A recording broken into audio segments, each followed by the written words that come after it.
Hello, my name is Dan Hennon. Today is May 31st, 2020, and today's podcast will be going over the book The Gray Stage, written by Greg Fernandez, Jr. Today's chapter will be Chapter 4, Examining the Bodies. Joined with us today will be Sophia, Catherine, Greg, and myself. If you've got the book handy, it's on page 27. And what I'll do is I'll start off and I'll read the first paragraph, and then we can get the show started. Here's where it starts. Title: Examinations. The bodies of David, Comel, and Rania were removed from the house at 1:30 a.m. on January 18th and taken to the Hennepin County Medical Examiner's Office. Rania's autopsy was conducted first at 8:20 a.m. Comel's autopsy began 10 minutes later at 8:30 a.m. And David's body was conducted last at 11:50 a.m. So that's the first section. Maybe, Greg, I can give a little overview here for the listeners. And so the bodies were discovered on the 17th of January. That is a Saturday in 2015. This was Saturday the 17th. But by the time the investigation was there, the photos were taken, the bodies were examined, and the crime scene was looked into. It crossed over past midnight onto the 18th. And so that's where it starts off with this chapter that really was taken out of the house at 1:30 a.m. the following day, which is now, we're talking Sunday, January 18th. And the crime was committed in Dakota County. And so the importance of this first thing here, it mentions that they went to Hennepin County. The Dakota County does not have their own medical examiner's office or coroner.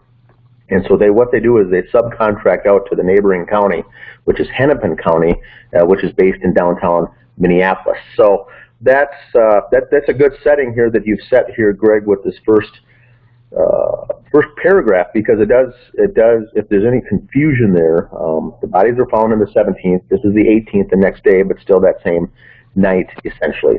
And so what they did was they brought them to the medical examiner's office, which I said earlier was contracted out through Hennepin County, and they did those 7 hours later now at 8:20 a.m., and then Comel, and then David's was done last.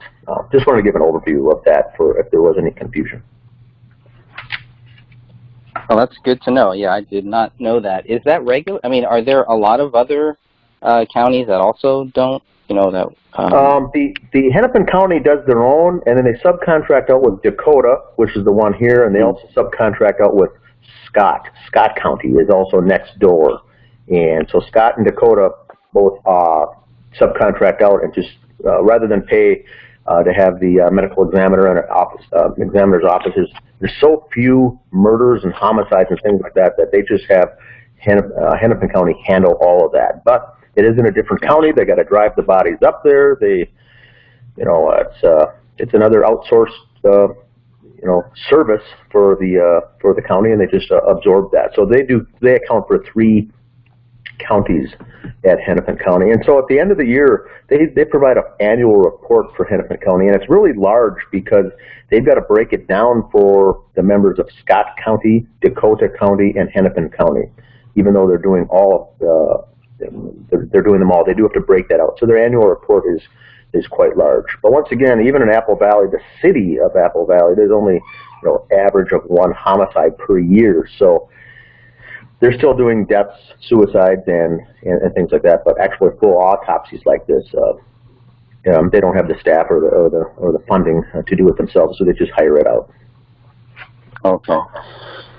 Yeah, because one of the things I was wondering is, okay, the bodies are taken out at 1:30 a.m. The first Rania's autopsy doesn't start until 8:20. So again, I was just trying to understand if this is all proper, if everything that we're seeing here is just all proper. It just, to me, it seems like a long time, but I don't know if that's kind of standard, and maybe that's because they had to drive it, somewhere else, and maybe that's part of the reason why. Maybe I don't. Catherine would be a good person to start off with this, because I also don't know, but I'm just guessing that there was in a situation like this, there's still going to be a queue, a QUE queue, and once they get into the queue, maybe they're 7 hours later. Would it make sense that it would be that late? But I don't know. Well, to jump in, I would assume that the reason why the first autopsy didn't begin until 8:20 is because Dr. Lelinski more than likely needed to go home and get some sleep. And I want to go back and notice, because according to the records and her sign-in sheet, she was there from 12 until 12:45. She left. Mm-hmm. It is also stated that the bodies left with her. Now, this is saying, and Greg, according to your book, you're showing that you found information where the bodies didn't leave the house until 1:30 a.m. That's, as we know, a 45-minute difference. But to get back to the point, I'm sure she probably just had to go home and get some sleep before the autopsies began, and that would be my best guess. Okay, that makes sense. Any other points or any questions anyone has? Yeah, I'll have to look at that time and figure out where I found that time. It could be from Joe Cooksley's notes, so I'll look at that. The first autopsy is obviously Rania, and that is another question that I had. Okay, is that normal?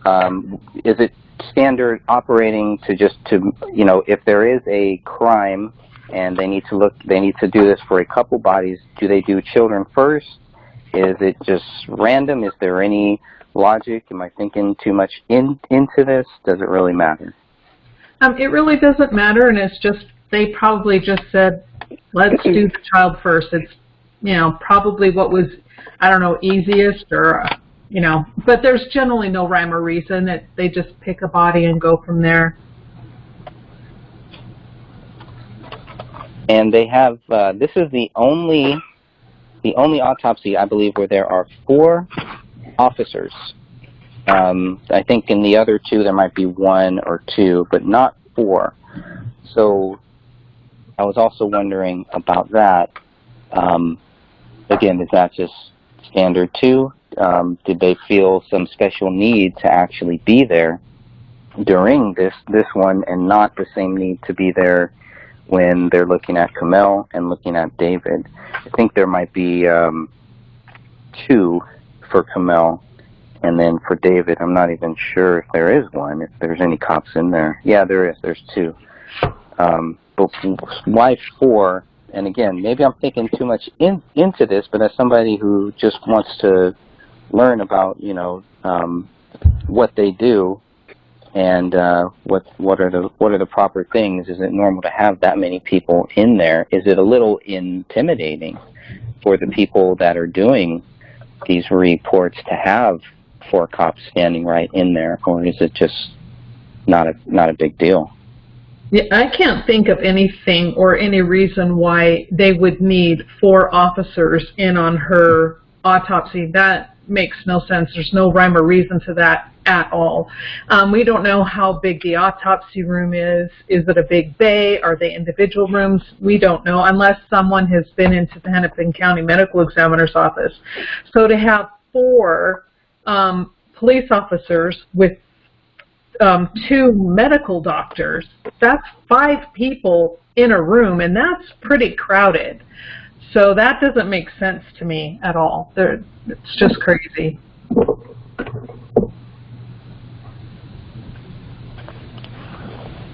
Okay, and Jessica Lelinski was the pathologist, and she was assisted by Mitchell Morey. She's the medical examiner. The pathologist was not there, although they signed off on it. Okay.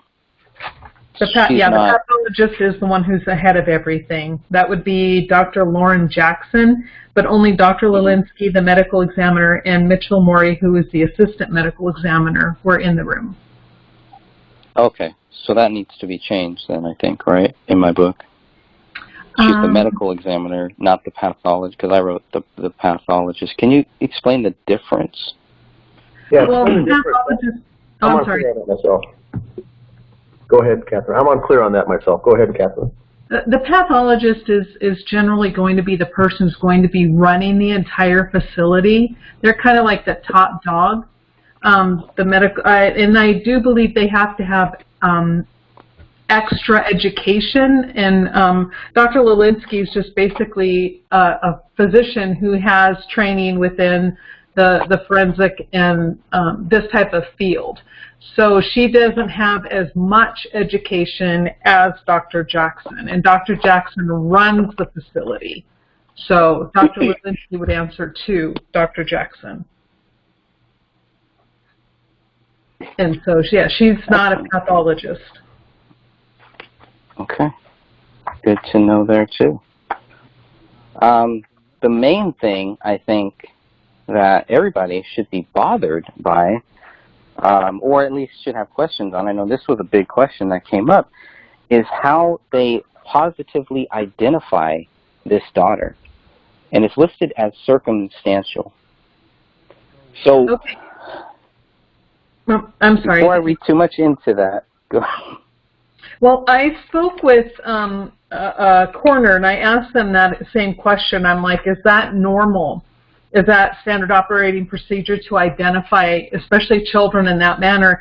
And they said yes, because if they have two parents and all this other stuff, basically they kind of go, well, the circumstantial evidence will be the child is in the house, the child looks like the parents, the child looks like the photos, there's someone there to say, yes, that is our granddaughter, that type of thing. So they don't have to then do blood tests to say, okay, they don't have to basically do a DNA test, because circumstantially they are able to prove that this is Rania Crowley. So that is very normal. Excellent. Another note that I have here about this one, unless anybody has any points they want to jump in there, still staying on the Rania Crowley autopsy. No suit or stippling. What does that mean? It means she wasn't shot. She wasn't shot close up. It was from further away. Stippling would be left behind if the gun was close to her head. If it was up close and personal.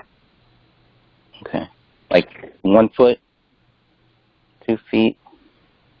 Well, it's hard to say, and that's the thing, is unless something is put between the weapon and the head, are they at a further distance, or is it just, I mean, with this type of weapon, I would find it hard to believe, like Sophia was saying, that the stippling and soot, they should have found something within her hair, you know.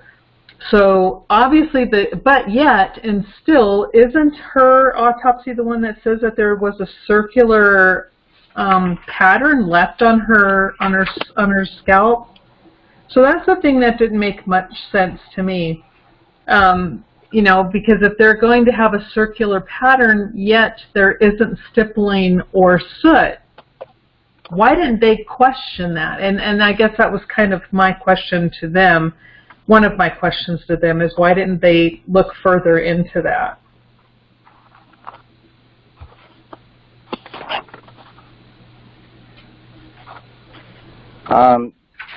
If she was, I mean, I guess I'm trying to figure out how far she would have to be, or does that mean that she was covered with something?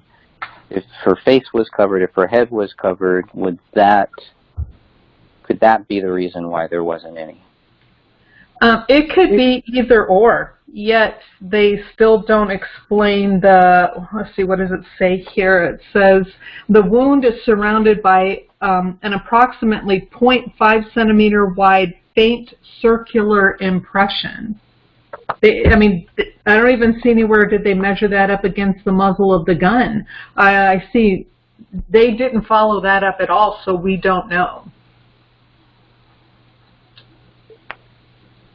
But either way, it's plausible that something was placed between the weapon and her head, or it was farther away. One of the two. And it also This is Stephanie. Go ahead. If, Hey, Stephanie. like if a pillow was put in between her head and the gun, that would keep it, like, soot and the impression from the gun from being there, just to clarify? Well, again, it would probably capture the soot and the stippling or the little gunpowder pellets that shoots out. But I'm not sure if it, depending on how thick of a pillow, if it's thick, it's not going to leave an impression from the weapon. You know, I think right here in this situation, we're guessing, we're throwing things out to the wind and seeing what's going to come back at us, because there's really not enough information, and they just did not investigate this at all. I see nothing in any of the records or in any of the reports where they did any follow-up to this situation. Correct. And they didn't test things for the gunpowder, so we don't know what covered her head, if anything. Correct.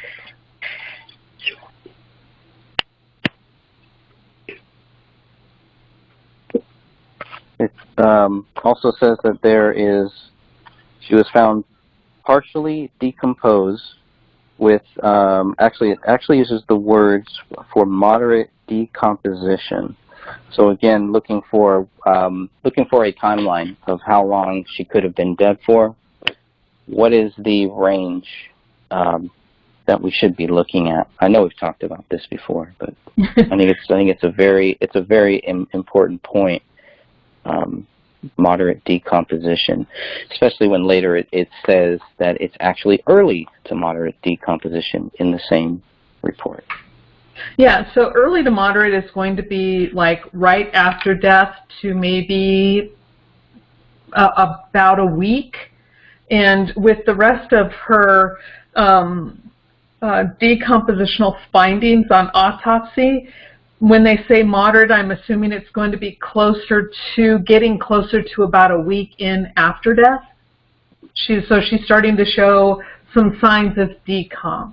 So it's not obviously a fresh death where, you know, okay, something happened, they walk in and, okay, this child is now dead, where, you know, we now have some type of skin discoloration and some blistering. So, you know, again, roughly about a week. Wow. And so they would have known that too. And then how do they account for their 3-week story? I guess they're a separate agency, right? So I guess they don't really have to, but if pushed, they would have to say that the bodies were not there for 3 weeks. Yeah, and then when you look at these autopsy reports, I don't see anywhere anyway, unless, of course, I looked past it, but I don't see anything in these reports that show that these bodies had been laying there for 3 weeks. They, everything that's, you know, when they describe the decomp and the condition of the bodies, when they're stating early to moderate, they're saying right there that it isn't advanced decomp, which is what you see in every single police report, advanced decomposition.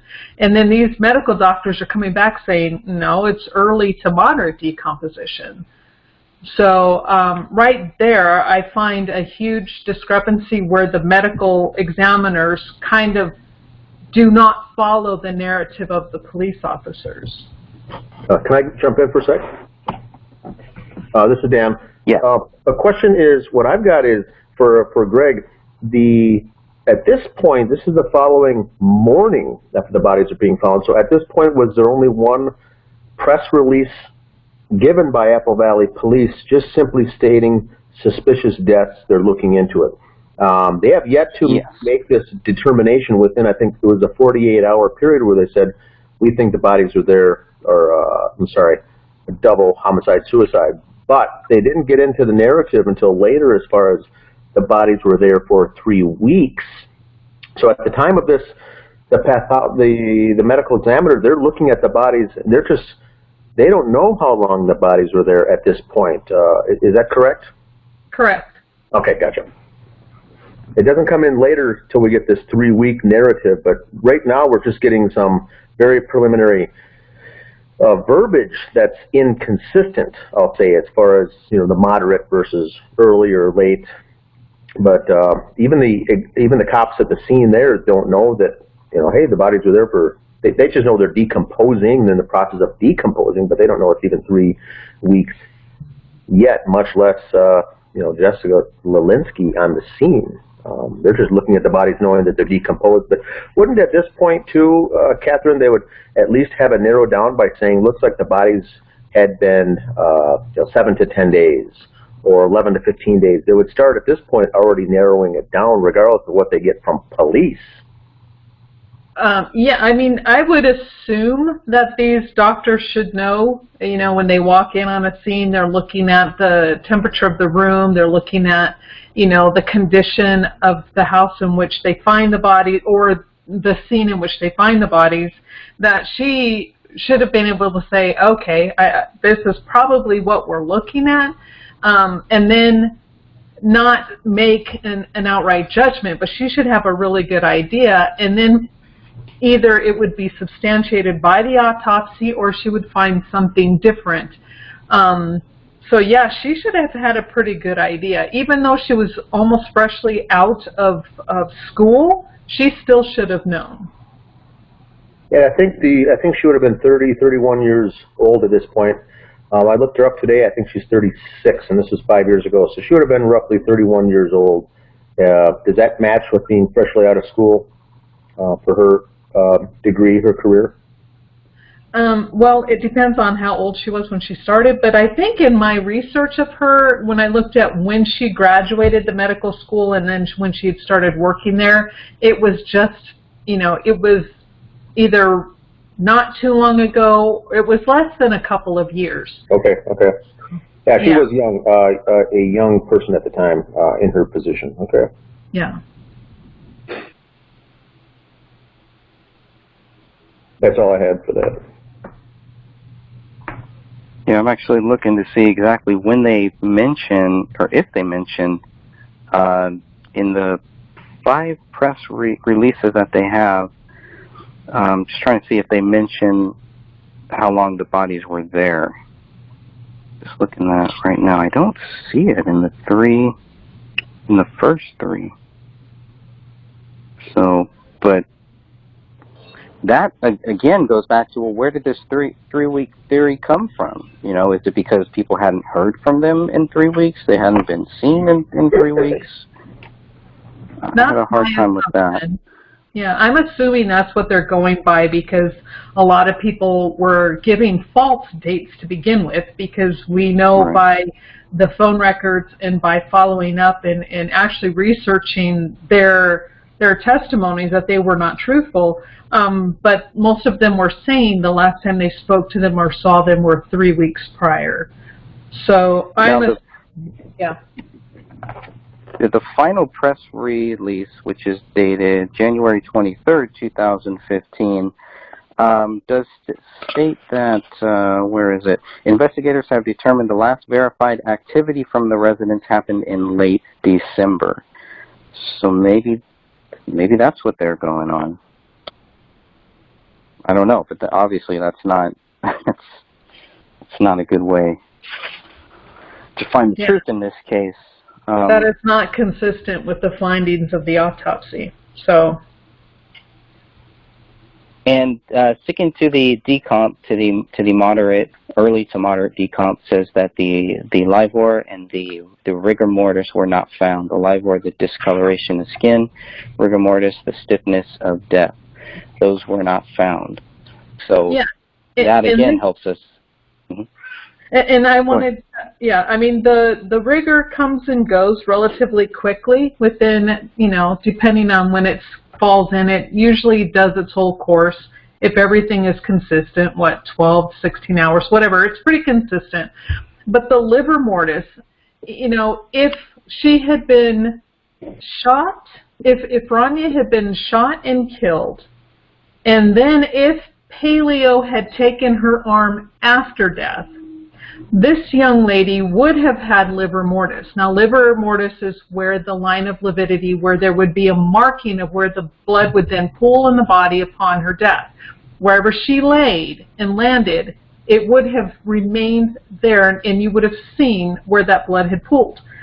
Now, that is completely missing in all three bodies, which, you know, leaves very limited reasons as to why. So, again, why, even the medical examiner, why did the medical examiner not look up and follow, especially on a young child? Why is the young child, why is the livor mortis, why is that absent? It shouldn't be.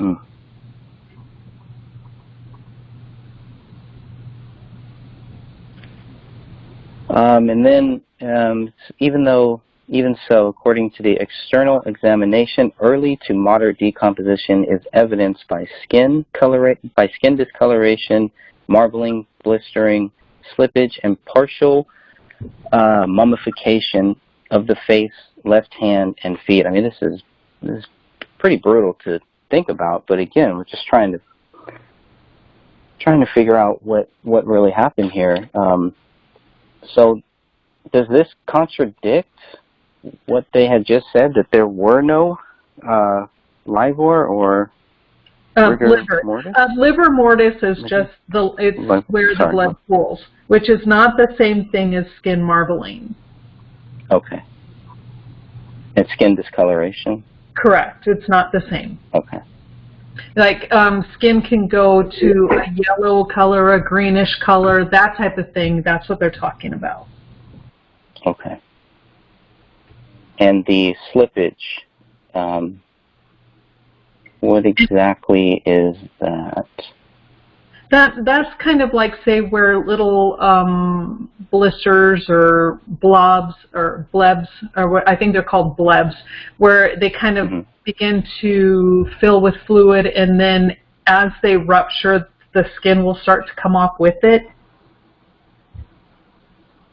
It's, you know, again, all part of where it's getting closer to the moderate decomp phase.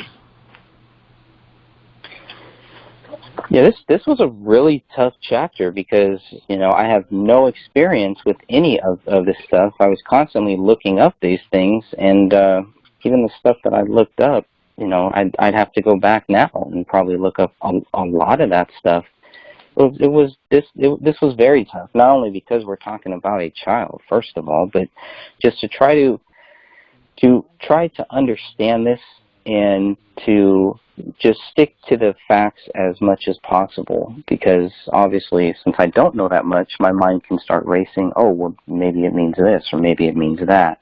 And so I really tried to, that's probably why this is another short chapter, is I really just tried to keep it to what these reports are stating, so that people like Catherine and people who understand what is being said here, then I can bounce those ideas off of them, and they can help me to better understand without making me feel stupid too, right? That's always a good thing.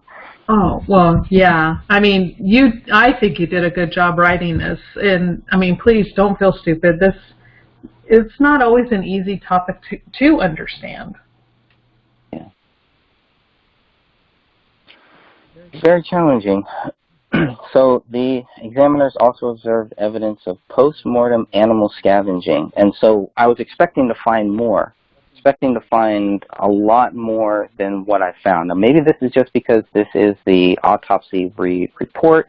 Maybe there's more notes, but this is one of the only mentions of quote-unquote scavenging by the dog, and I had a hard time with that too, because the reasoning, I was just expecting more. Some of the reasoning why they said this, that there was possible animal scavenging, is because the daughter's right arm was completely gone. I don't know how that necessarily just means that there is animal scavenging, or how that proves, or how that would even lead someone down that path, that there was some type of scavenging, unless they were told, unless they were kind of fed that. It just seems like they're just throwing out a lot of different stuff. And when we're looking at these documents, it kind of breaks their whole theory, that the dog did any of this stuff. But it gets worse. It's not just that. They also mentioned, okay, the jagged and tattered skin of soft tissue defects where Ranya's arm would have connected to her shoulder. So it's really hard for me to buy that the dog would eat any type of bones, swallow them, digest them, and whatever. But we're talking about a whole arm. Even a 5-year-old's arm, that's pretty big. That's pretty big. And if the whole arm is missing, how would there be any jagged or tattered skin? Of course there would be, because the arm was pulled off, right? The arm was ripped off. So how do they relate that and know that that this was done by that dog? I was expecting to find dog teeth marks. I wanted him to say, look, we found dog teeth marks at the shoulder, so obviously, that's why it was jagged, tattered, et cetera, et cetera. So in a report like this, are they giving me everything that I would need, or are they just giving me the basics? I mean, here it's like it's the basics at best. And we have to keep in mind that this is just the, what do they call it? And I think they just call this like the autopsy report, but there is a medical examiner's report. And that is where it's going to contain a whole bunch of the information, but as the general public, we are not privy to that. That is not part of the FOIA process. So, that's what I wish I could get my hands on, is the actual medical examiner's report. I want to see, because like you stated, not one of these autopsy reports mention dog teeth marks on any of the bones. I mean, if this dog is going to be gnawing and pulling, and especially where the hands are involved, they just don't pop off, which is what it seems like they want people to believe. They, be it the medical examiner's office or the police, they just want people to think that the dog grabbed hold of a hand, yanked, and the sucker just popped off. It doesn't happen like that. So the dog, if it truly had bitten and pulled off, there would be, it would be beyond obvious. They would be saying, okay, teeth marks, teeth scraping on the bones, whatever. And I don't see any of that, like you were stating. None of that is mentioned in any of the reports. If I can jump in for a sec, I think, Catherine, you'll agree with this, is that what I read into this by looking at this, it reminds me of the bloody footprint, that there's no evidence that it was David's, but they went through and said that, well, Comel had socks on, and it wasn't a child's foot, so therefore it must have been David's. I get the same type of logic while reading this. Her arm is missing, so therefore there's evidence of animal scavenging. Well, that's not the evidence we're looking for, as far as when Greg got that report, he's looking for evidence. Was there teeth, claws, scratching, paws, evidence like that. But what they're saying is that there's evidence of animal scavenging because the arm was missing, and therefore how else would it be gone? So there's the evidence, and that's not what Greg's looking for, is evidence, specifically teeth marks, claws, how did it get out of that socket? And so us four looking at this, and I think we got others on the call too, I think Stephanie and someone else perhaps, but we're looking for, we are, as critical thinkers, that doesn't work as evidence. That's conclusion, that's a theory. If the arm is missing and the dog was there, well, the dog ate it. But we'd like to see them say, maybe the dog ate it, or perhaps the dog ate it, or it's possible that the dog ate it. But what we don't like, the folks like us who are critical thinkers, is when the medical examiner says it's evidence of dog scavenging. Well, there is no evidence of evidence of dog scavenging. Does that make sense? I absolutely agree with everything you just said, and that's exactly it. We tend to get attacked because people say that we do a lot of conjecture. I mean, this is conjecture definition, you know what I mean? It's like, if everything that they are stating in regard to animal scavenging is conjecture. a dog was at the scene, parts are missing, therefore the dog did it. Well, like you stated, and we all know, that's not true, and there's no proof.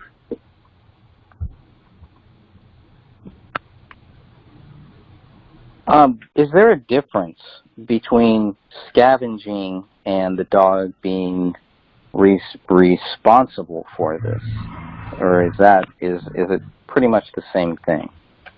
It's the same thing. Scavenging would be the consuming consuming, taking, eating of an animal on a body.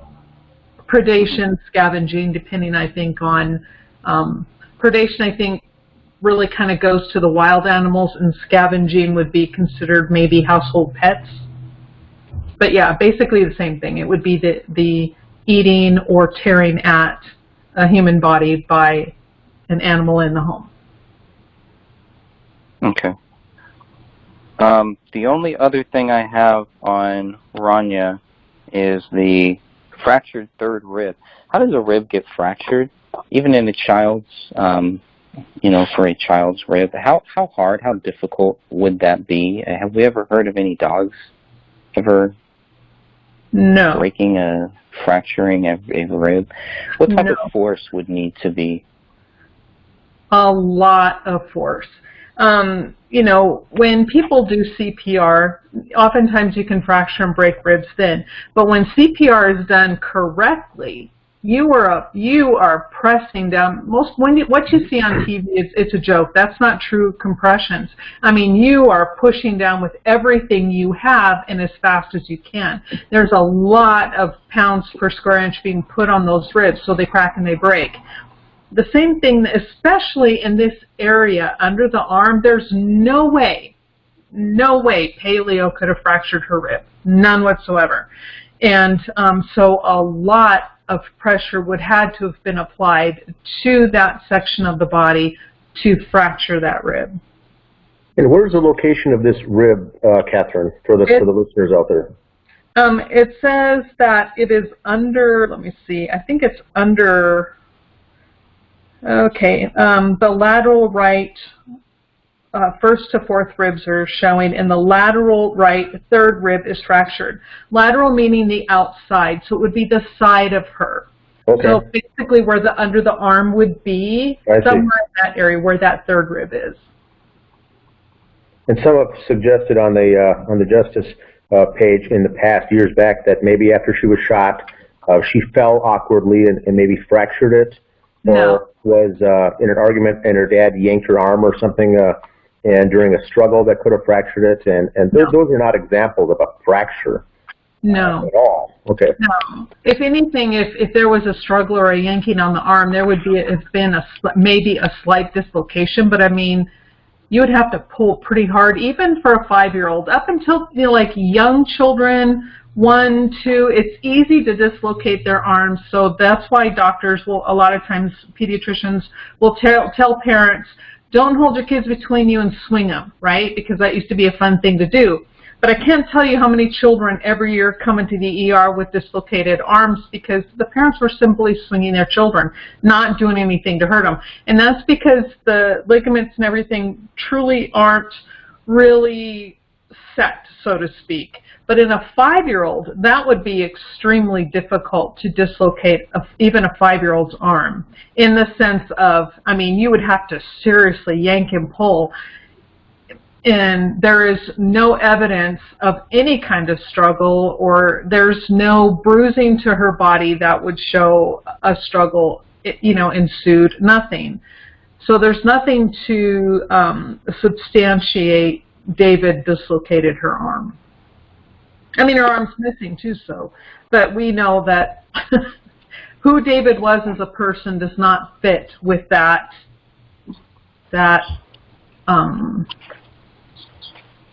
theme or whatever. I don't know. I can't think of the correct word. Is there any reason? It doesn't fit with the narrative. Sorry, go ahead. No, you go ahead. If the rib fracture and her arm being taken off was done before she died, there would be a significant way to show. I mean, there is a way to see the difference of if something was done before death or after death, like the way the blood pools and everything like that. There would be more than a blood pooling. There's a brachial artery in there, and once that brachial artery is severed, I mean, you're going to have spewing and arterial spray, and there would be blood everywhere. Her blood would be absolutely everywhere, and yet we don't find her blood anywhere with the exception of maybe on the gun and on the knife. So yeah, there would be evidence of that. If it occurred within the house, let me put that little caveat in there. So that tells us that this was possibly done after she died? Either after she died or it didn't occur in the house. Okay. But there's no way to tell, based on what we have here, if this was ripped out or whatever, whatever you want to say, that it was fractured. If we'll put it this way, if they want to say that she died in the home, then the arm was removed after death. But if she didn't die in the home, then it's possible it was not after death. Correct. Okay. Is there any reason why it would be the third rib and not the first, second, and fourth? Probably because the first and the second ribs are going to be up higher to the clavicle. So they're kind of like a little bit shorter. And in the third and the fourth, that type of thing, it's going to be easier underneath the armpit to be able to either apply pressure to that area and fracture those ribs than it would be the first and second. Is there one stronger? Are they strong? Because we're going from north to south, right? 1, 2, 3, 4. They're all going to be roughly the same. It would take the same amount of strength to fracture any of those ribs, but it's just where they're located within the body, and you know where it would be easier to apply pressure to those ribs versus the first or the second rib. The first and the second aren't going to be as accessible to that type of pressure where the third and fourth ribs would be. Okay. Catherine, I have a question. The theory right now that we're working with because of this arm being off is that someone killed Rania and then threw their foot, leveraged a human foot in there and then yanked it off post-mortem. And then the dog may or may not have scavenged on it after that. But during this autopsy, would the medical examiner doing it see a footprint or a shoe print or an impression in that armpit that would be noticeable, or would that be something that would have gone away, or what are your thoughts? It's a little bit harder to bruise the skin after death because the blood ceases to flow upon death. Once that heart stops beating, blood stops flowing. And so you have to have like that blood going through that area in order for it to be, the vessels to be damaged and have that blood come out. Okay, as opposed to bruising, how about an impression, like a boot or a hiking boot or a shoe or a tennis shoe impression? Would that be left behind? And again, that kind of goes along with the same thing. You get the impressions by the damage that's done to the tissue, and is there going to be like, it would be harder on a fresh kill or whatever. Oh, I hate saying this because she's such a child, but I don't mean it that way. There's really no swelling that's really going on to leave an impression. There's really no blood vessels are going to be active to let blood seep through to leave an impression. So I think it's possible, but maybe not as probable. But yet, that doesn't mean maybe they saw something underneath when they pulled back that skin, but I don't see where that type of description is given to us in this report. This is really so vague. You know, maybe there was but we don't know. And then my last question is, if this was taken off and kept by the killer or killers as a trophy, what would the smell or the stench be like? You know, a body goes through the phase of stinking, right. Say. But would a body part, if someone kept that as a trophy, how well sealed or in kind of a plastic wrap or something, or buried? You know, what would it cause a stench that would be noticeable? A body part?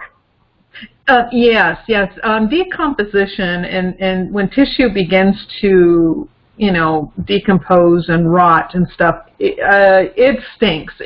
You know, even if you have like a small piece of hamburger, like say you have, you know, raw hamburger the size of a hamburger patty, and you left that out, you know that's going to smell horribly within a few days.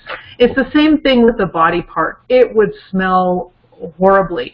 However, if it's wrapped up enough, or was it stuck in a embalming fluid or something else stuck into a jar in something that would preserve it, then that could mitigate the smell. There are ways to mitigate, but it's not easy. Okay, thank you. Mm-hmm. Any other points or anything on that before we move on to Kamel? I mean, I had a few questions, just personally, I guess. You know, we're just, well, why would her arm need to be taken out? And if the dog is going to eat the arm, why not eat both arms? And there's just no logic to any of this dog theory, which again, all could have been proven if they just would have done some testing. But I don't understand why would they need, if there is foul play, and I think we all agree that obviously if David is not guilty, then somebody else did this. Why would her arm, specifically her right arm, need to be taken from the scenes? Was there something that the police were going to find that would have showed a sign of struggle? I mean, personally, to me, the fact that her arm is missing is a possible sign of a struggle. The fact that you guys have clearly pointed out about the third rib, how is that not a sign of a possible struggle? Well, I think it's possible. I think it's very possible that something was that could have given the police or the medical examiner a hint or a clue as to who truly did this. Did they leave their DNA on her arm? Was she trying to get away and then they accidentally scratched her or something? You know, there are lots of different things. What, you know, was there, I mean, who knows? Everything at this stage is just a big guess, you know. They could have easily have left, somehow their DNA could have been left on her arm to where they couldn't have gotten rid of it, unless, or was her arm taken because David was somewhere else, and then was that a form of torture for him? Look what we're doing. We don't know. And yes, I know that's an extreme, but it's just, you know, another example. We just don't know. And the point, and Catherine, you have a good point that we don't know, and there could be 15, 20 different examples why. But the main thing to focus on for the listeners out there is that a arm could not be pulled from the socket by a dog, correct? So there's human intervention in there at some point of this whole scenario. Some have gone so far to say that, you know, after 3 weeks of decomposition, there was not much left of the skin or the bones, and paleo did not have to try that hard to rip it out of there. The point we're trying to make on episodes like this on this podcast is the fact that the socket, after 3 months of decomposition, or after 1, or after 2, whatever, the dog would not have been able to pull a girl's arm out of its socket regardless. So some human did it, and that's the catch. Yes, there certainly could have been some torture involved, or evidence of torture left behind that warranted the killers requiring to get rid of that, or it could have been a trophy, it could have been, who knows what kind of symbolism, maybe it was left behind, maybe it was a coded message or something, but we could talk forever on those possible examples. The fact is, and the fact that what we say the Apple Valley Police Department did not consider is that the dog could not have done it. When I spoke with lead detective James Gummert at the Apple Valley Police Department in the lobby, I said, what happened to that arm? And he said, well, I'm assuming the dog ate it. I said, but where's the bones and, you know, everything else? And how could the dog have done it? Well, I don't know. The arm wasn't there, so therefore the dog ate it. And see, we get back into that same thinking of what we're missing here is critical thinking. It couldn't have happened that way. What could have happened and what actually happened, I don't know, and we can only speculate. But if the arm cannot be pulled out of the socket by the dog, well, then we got an issue. And some say, well, then David did it before he killed everybody. Well, that's possible, but probably not very probable. The problem is someone pulled that arm out, and why? And so we're trying to get at the facts here, the facts, and steer away from the speculation. There could be a dozen reasons why that arm was missing. The point is the arm was gone, and it was pulled out of the socket, and something that paleo cannot do. So that's the question, is why. And so obviously with that broken bone underneath that armpit in that rib, I think there was some leverage used, and some can speculate, well, maybe Kamel did it during all this, and maybe David did it. Well, maybe so, but then where is the bone? Where is the bone remnants? Where are the bones? They're not in that home. And not only that, with the police trying to say that paleo took that arm, they have no idea when that arm went missing. Was it right after death? Was it a week after her death? Was it 10 days after her death? You know, because if they want, well, first of all, and like you were stating, a dog cannot pull that arm out of the socket, you know, even 3 weeks. Even if they were correct and it was 3 weeks, that still is not enough to be able to allow that dog to pull the arm off. But since there's no indication and no proof when that arm was removed from the body, we know that a dog definitely cannot do it right after a person dies. We know a dog cannot do it a week after, 2 weeks after, 3 weeks after. And so I'm like, where did they even get this, that the dog pulled it off? When? Correct. And there's, you know, evidence could possibly suggest with that rear slider left open and unlocked and ajar that the killer or killers made one, if not one or more visits post-mortem to that scene and could have taken it then. But the point is still who took the arm and why. As we know for sure, it wasn't paleo. So that's the good thing that we've got here with a book like this with Greg, is we're pointing out facts. We're not looking at the speculation and the possible theories. Police investigators have got to get over the fact that that arm was pulled out of the socket. A crime took place, not by the dog. So that's the thing that we're trying to point out here, is that this is, not only was this girl Rania executed, what I call a single gunshot behind the left ear. That's an execution. And this is a 5-year-old girl in kindergarten that was executed. That's how disgusting this case is. And now we add to that an arm missing, a broken rib.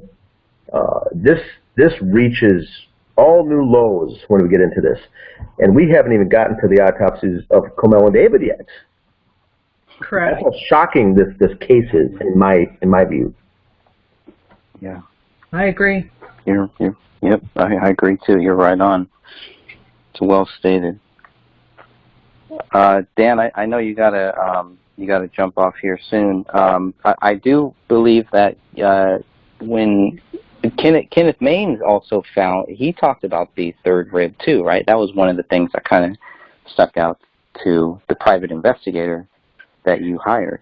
Yes, he had two comments. One was the arm was missing, and he thought that was strange, is all that he really said. You know, he didn't expand, he didn't research it further, he didn't write anything more about it. He just said, oh, that seemed more or less, to summarize, he said in his report, oh, that just seemed odd. Well, this certainly is odd.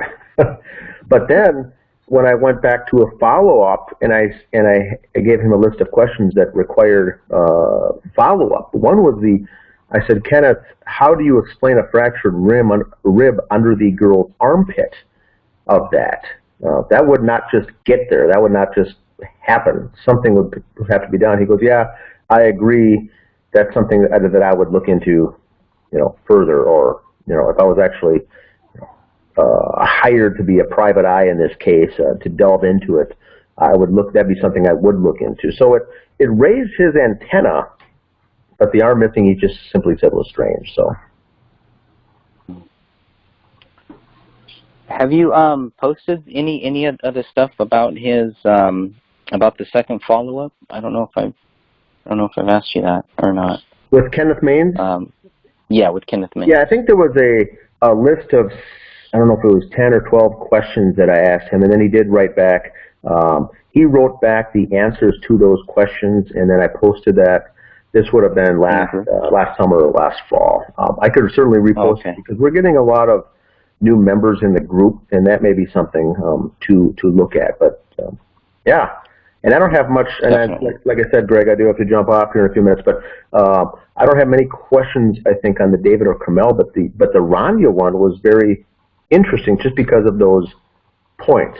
And we do have to remember too that her shirt that she was wearing was pulled up, kind of yanked up above her, kind of up on her chest. Her chest was exposed, and so, but nothing, as far as there's been no evidence of any kind of sexual assault on any of the victims. But her shirt was yanked up like that, and I think once again they say maybe the dog could have done that or whatever. But very, very shocking, the whole scenario with Rania, I think. Very disgusting. Yeah, because there's nobody else's clothes that are pulled up or anything like that. And, I mean, all that they would have to do is say, well, yeah, the dog, it looks like the dog, we found dog teeth, or we found something to show that the dog had done that. They don't even talk about that. There's many things that they don't talk about, almost like they were just hoping that people would never look deeper into it. And people would never get a chance to see the plan, to not have anyone do any further research. And, when we looked into where she was buried was another thing too, because it came back that said that Rania was cremated. And then we find out that her ashes were split in two sides, and so that both families could have her ashes. The Crowley family, the grandparents, and the Alam family, the grandparents. And after asking the Alam family when they received that and where it is to this day, they said they just recently got it. I think it was a year ago, which means there's a 4-year gap, 3 or 4 years later before they even got it. And Dan Crowley Sr. he had it in his home, and I'm not going to say that he refused to send it, but they said they've been asking for it and they wanted it, but he still had it. And then finally, I think he just sent it FedEx down to Texas for them to have. But even that was there was confusion in who was supposed to have the remains and how they were supposed to get there. But nonetheless, she was cremated, and both of the remains were put in half, and I think they were buried with Kamel later, obviously, or next to her body. Who knows where that is, but there was evidence at one point that they were saying that they were going to be buried together. The ashes were combined.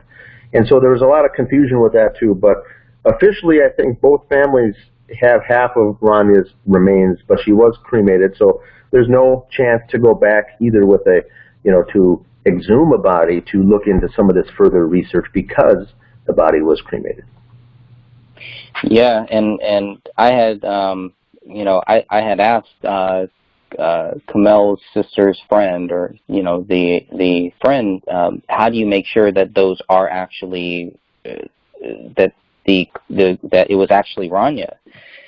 Now that it's cremated, how do they make? Is there any way to verify that the ashes that they got are actually hers?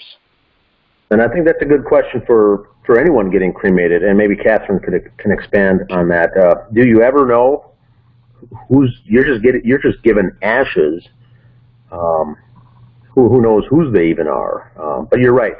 Did Dan Crowley Sr., mail off someone else's ashes to them, and so he's got the whole thing? I highly doubt that, but whatever he got, he was still sitting on for a couple of years before he mailed them off. And I think there was some, expense related to that, and it was expensive, and they didn't want to do that right away. But the whole thing was fishy with the remains. They were sitting in Dan Crowley Sr.'s house, both sets of Rania's remains. So there had to be some level of trust between the two families that, okay, at least we know that we're getting Rania's, that these, that it actually is coming from Rania, that the ashes are hers. So I guess that shows that there is some level of trust between the two sides of this family, who have been mostly quiet throughout the whole thing and might not even know a lot of this stuff. And they might be listening now. And it might be a good time for them to go through these documents, to look at them for the first time, if they haven't. And they might have some of the same basic questions that we're all having now. Yeah, and I think, too, I wouldn't be so sure about that level of trust. There may have been a little or maybe a small amount of trust, or maybe perhaps no trust at all, but I do know that it took repeated efforts to get Dan Crowley Sr. to mail those down. And it wasn't until he actually did it, when it got exposure on the Justice for David Crowley and Family Facebook group, when we really exposed that, is when he finally followed through and did it. So, I don't know if he, I wouldn't even say that we have evidence to show that there was even support between the families as far as trust, I should say. He may have done it begrudgingly, but it's because we brought it up and voiced the concerns that really brought the action to take place.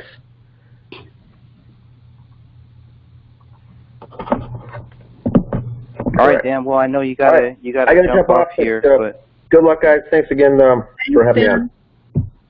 Thanks, Thanks Dan. for all your help. All right, bye-bye. There goes Dan. All of this is his fault. He started all this, and yeah, that's it.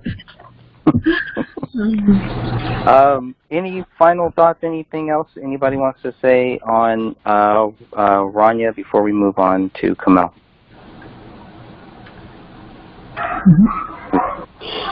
Actually, I'm going to have to jump off too. Okay. But it was great speaking with all of you. Thanks, Sophia. Have a great weekend. What's left of it. All right. Okay. You too. Bye. So Kamel's autopsy happens 10 minutes later after Rania's. When Rania's begins at 8:20 a.m., Kamel's begins at 8:30 a.m. And just as a different note, we also see that David's doesn't start until 11:50. And again, that was another question that I had. Well, why are they so, are they doing the victims first and then they're going to do David's last? Is there any rhyme or reason to that, or is it just kind of random? Just, okay, well, let's do this one first. Maybe I'm thinking too much into that. I'm not sure. Yeah, I just think they just it was just luck of the draw and said, let's just do them in this order. I'm not sure if it really meant anything. But I see where you did get pathologists. The reports do state, so, don't change your book because you're leaving it according to where their reports are. And it does list Walensky as the pathologist on Rania's autopsy, and then Mitchell Mori on Kamel's. Although I will disagree with that, just based on after speaking with some medical examiners and coroners as to the difference between a pathologist and a medical examiner. But I wouldn't change your book. Leave it as it is. Okay. Yeah, and maybe that's just how their template. They just have a template, and they just put whoever's looking at the body, they put that there. Yeah, that's what I think. For Mitchell Mori, so he's going to be the only, if you look at Kamel's autopsy report. He's the only one there. Yep. For that one. That's listed for that one. So that was another thing too. It's you know, I just wondered why that is. So he's there. He sees the first one. 10 minutes later, after Ranya's autopsy starts, Mitchell Mori goes to do the autopsy on Kamel. Is there a reason? I mean, could they have waited? Or? Well, I mean, we know that an autopsy takes a whole lot longer than 10 minutes. So why Mitchell is even on Ranya's autopsy, I have no idea. Because again, it takes a while to do one, and then 10 minutes later, he's starting Kamel's autopsy. So they had actually had both of these going at the same time. Really, both autopsies at the same time. Right. Maybe and they also have two figured, of the cops. Maybe they figured what? Maybe they figured it would be if he's not actually a pathologist, maybe he's put as the pathologist on Kamel's because she was already on Ranya's. Yeah, he's listed as an assistant medical examiner on David's. And yeah, so every time that he signs, that's what he is. He's the only thing medical examiner. Yeah, the only thing I can think of is maybe what they're referring to as pathologist on their report is the medical examiner who is actually conducting the autopsy. That's the only thing that makes sense by looking at this. Levinsky was doing Rania and Mori was doing Kamel.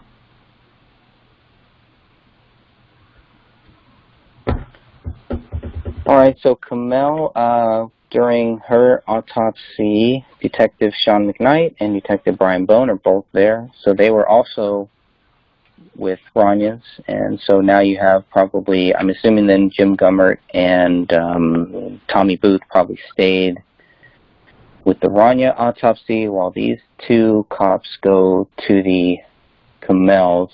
And I never really understood why they would need the cops there. What are they doing there? It sounds like they're just kind of there. They don't have to be there. There's no rhyme or reason. I mean, they can be there maybe because they feel they want to follow through, but they don't really give in the doctors any information. I mean, their input is not needed during an autopsy.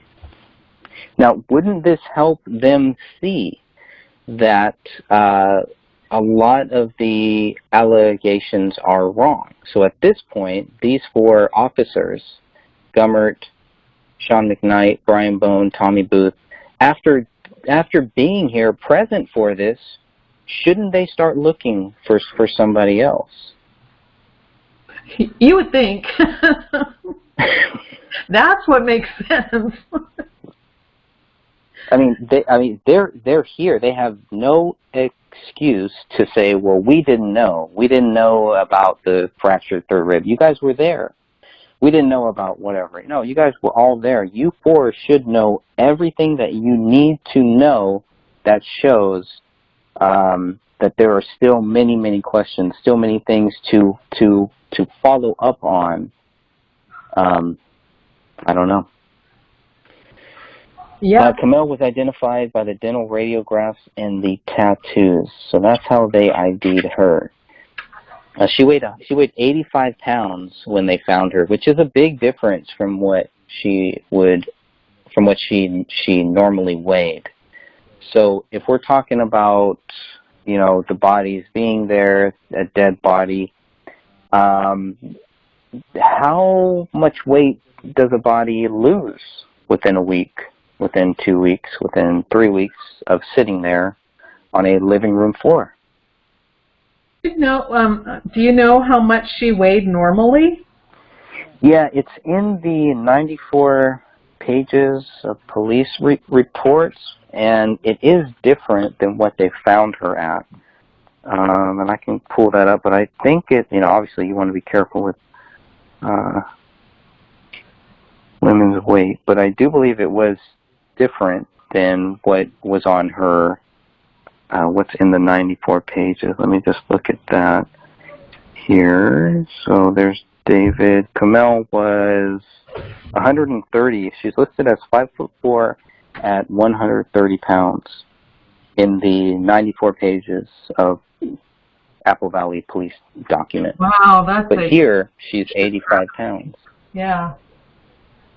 I mean, we know that the human head, and again, I mean no disrespect to the families, and I hate to be so graphic, but I mean, we know the human head weighs roughly 10 pounds, but that even, you add that onto it, and that doesn't even come close to her stated weight. Right. And I think David has something very similar. Let's see. Lividity, discoloration, and rigor were not recognized on her body. Body cavities contained small amounts of decomposition fluid. So does that show how long she's been dead? Does that help show? I'm sorry, I had to go close my windows because someone's riding an RC car up and down the street. I'm sorry, what was your question? So what I was wondering is there's one note that says that her body cavities contain small amounts of decomposition fluid. Does that help show how long she's been dead for, how long the body has been there for? No, and that's, since it says small amounts, that really still fits in with where the rest of the body decomp is. What do they say? Moderate. I think hers strictly says moderate decomp, whereas David and Rania say early to moderate. But yeah, it fits in with the rest of it, with the moderate stage of decomp. Okay. Let's see. Kamel was shot twice with both entrance wounds in the left posterior parietal region of the skull. So this looked like a double tap. That was the way that I read it. These two shots are very close. So I don't know. And that would kind of line in with some of that quote-unquote rapid fire that we've been hearing about from some of the neighbors in a previous chapter where they had heard several rapid-fire shots. So I don't know. But, the two gunshot wounds to her head, I mean, that would be like pow-pow. I mean, that would be rapid fire. And if they're hearing multiple rapid fires, there just isn't enough projectiles found within the house to say that had to have been the same event. So I think it's safe to kind of go past that theory and let that theory lie. Mm-hmm. And I think that's probably why the police never followed up with that theory, because it doesn't mesh up with what was found at the scene to have them appear to be the same events. Right. And they're also, I believe they're two separate dates too. So two different people are hearing rapid fire shots on different dates. Exactly. Now what page no, go ahead. I'm sorry, what page were you reading where it talks about the gunshot? I have her autopsy in front of me, where the entrance wounds are in the occipital region. Where are you reading that from? Oh, let's see. I wonder if that was from... That was probably in the... I wonder if that's the external examination. And I was reading... Oh, from page 4, I believe, of Kamel. Okay. I think that's where it is. Yeah, there's some of that stuff there. I remember it was with the gunshot. It wasn't really mentioned. Yeah, that's talking, Page 3. I mean, not that it matters. I'm sorry. I shouldn't have interrupted you. That's okay. No, that's okay. I mean, that's very important. Page 3, is that where it is? Yeah, in page 3 of her autopsy under external examination, it says the head consists of a portion of skull which includes most of the left occipital bone and portions of the adjacent left parietal bone. Okay. There is... Okay, go ahead. Thank you. The scalp is absent. Yeah. That bothered me too. Yeah, all the soft tissue was gone, the hyoid bone, and yeah, it's just gone. Everything is. It's just weird. How is the neck stable though? Like, what does that mean? It says the neck is stable, but most of it's missing. Like the. Her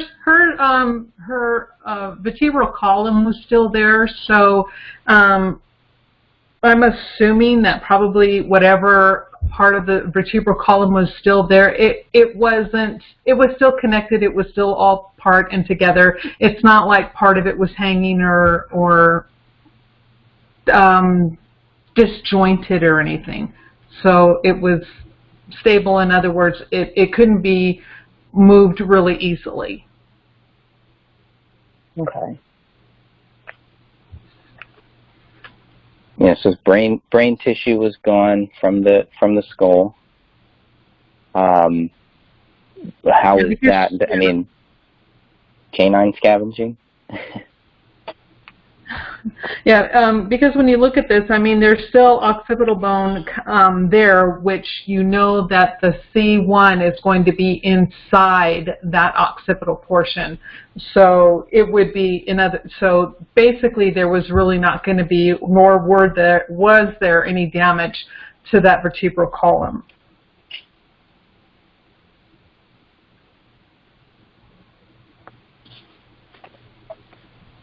We also see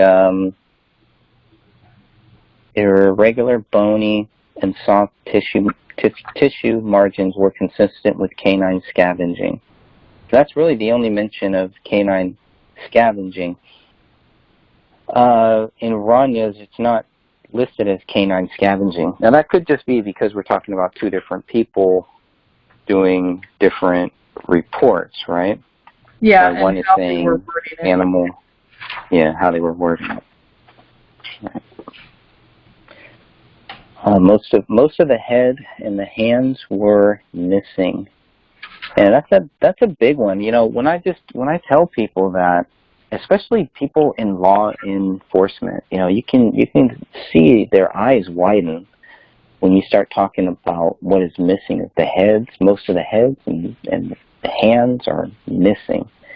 It's not something that should be taken so lightly, and I think that's one of the big reasons why we were expecting the investigators not to guess so much on what happened and to just either say, you know, we have proof of it or we don't know. And those are simple things too, very simple. Yeah, when you have people who have knowledge of crime scenes or bodies or death or decomp, you know, medical people, police officers, people who actually have a history within these workforce areas, looking at these autopsy reports, they're going to be like, excuse me? This doesn't make sense. But when you have the average Joe Blow citizen who doesn't have a background in these areas, they're going to take it at face value at what they say and go, oh, well, they say that, so it must be true. And it's like, you know, that's where I think a lot of times where cases are allowed to remain the way they are because the vast majority of people don't know and don't understand. And that's what departments like this who either don't want to investigate or choose to cover up, whatever the case may be, that's what they're counting on, is the general consensus of those who have no knowledge, that they can tell them anything they want, and since it's coming from a person in a position of power, they're going to believe them. And unfortunately, that's true more oftentimes than not. Most definitely. Many of the bones found were consistent with fragmented digit bones. The distal aspects terminate with absence of the hands.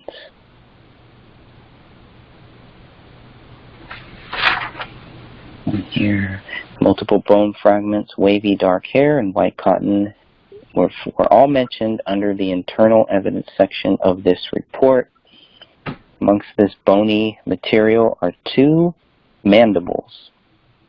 One shows numerous restorations. In addition, there are 2 fragments of bone with 2 and 4 teeth. Multiple irregular bone fragments range from 1.2 to 8 centimeters in size. When they say irregular, what does that mean? Is that...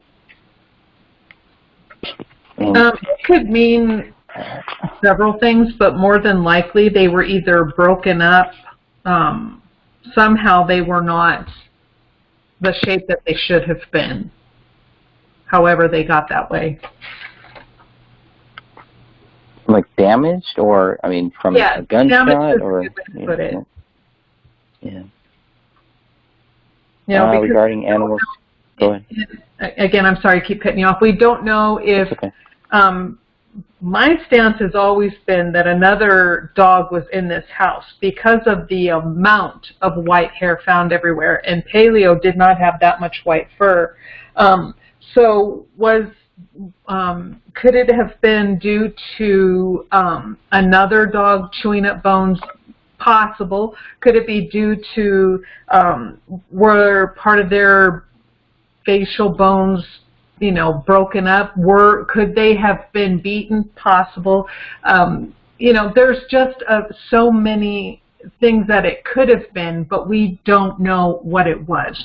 So, and because they don't know what caused it, they just put irregular. So this could have been tied to blunt force trauma? Depending on the bones, yeah. On what they're talking, which bone pieces and fragments they had, yeah. Interesting. Regarding animal scavenging of Kamel's neck, the forensic pathologist wrote the anterior musculature, hyoid bone, and the, I can't pronounce that, laryngeal cartilages are absent due to... Where are you? I'm reading from the book. Yeah. Oh, there you go. The laryngeal cartilages. Laryngeal cartilages are absent due to apparent animal scavenging.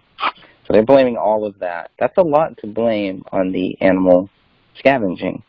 And it's not really stated why they blame that on the animal scavenging. Yep. And again, I want them to explain to me how a dog could get to her larynx if she's lying face down on a floor. How did he get to her face to eat it, but not the back of her head? Can't. Yep. Not possible. Exactly. They can't, and they don't explain that. Right. All that remained of the neck was the exposed and intact cervical vertebral column. There is extensive bloating. So, bloating, how does bloating help with the decomp rate?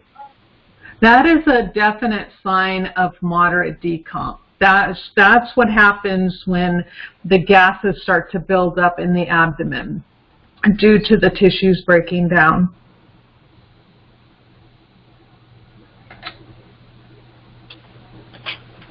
Let's see, hair was found on Kamel's right sock and anterior left leg.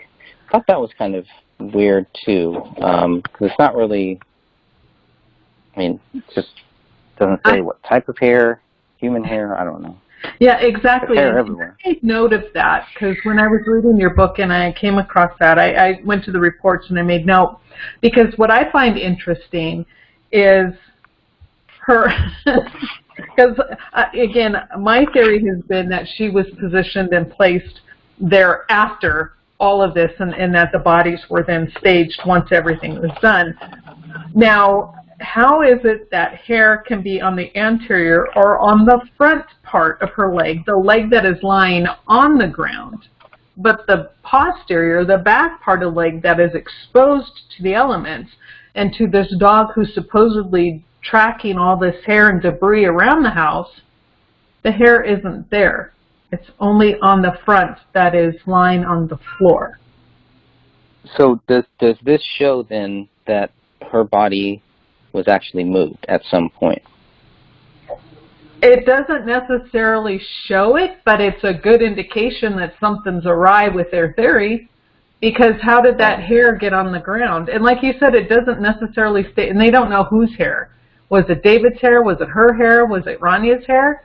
They should have, again, you would think they would go, okay, there's hair on the anterior portion of her leg, and that was on the floor. So whose hair is that?